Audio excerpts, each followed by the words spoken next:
I've been at G15 since I was in year 10, which was 3 or 4 years ago. After about 2.5 years of serving on the G15 Student Steering Committee, I was elected chair.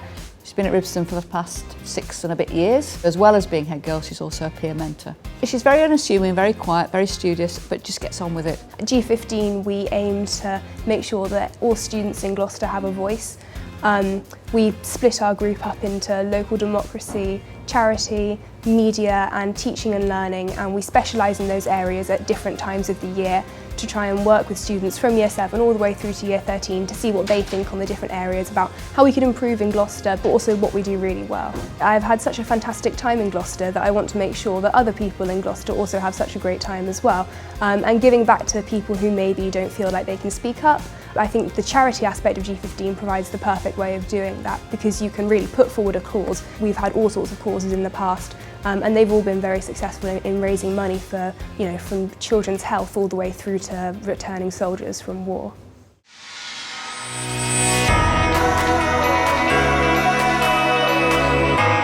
What I'm involved with is a company called SoFar Sports, and also these sessions here at Admead Rovers. What we do is we provide football and other sports for the disadvantaged. My dad set them up initially, but about 2 years ago I've taken it all over.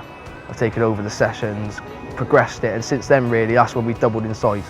So we're providing it for a lot more people.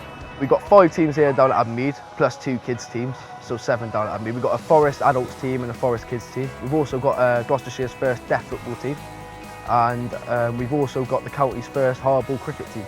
The ability range is massive.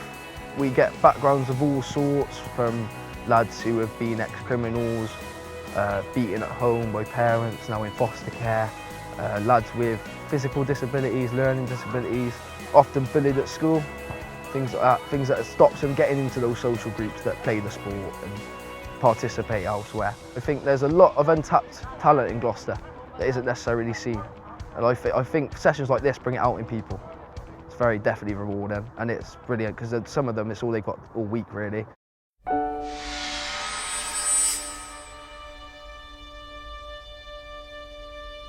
Lauren was diagnosed with bone cancer October last year.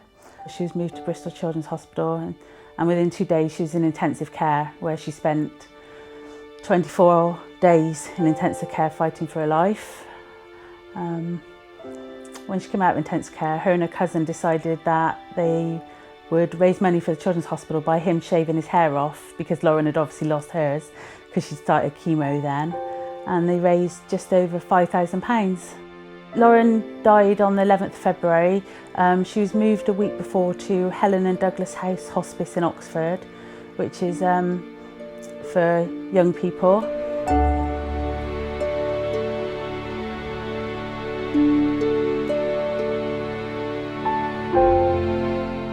We've now continuing to support the hospice.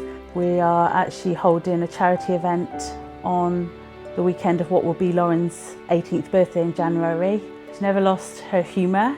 She was there for everybody else. Even when she found out she had cancer, she straight away on Facebook said to her friends, "But don't worry, I'm still here for you." You know, always put everyone else first.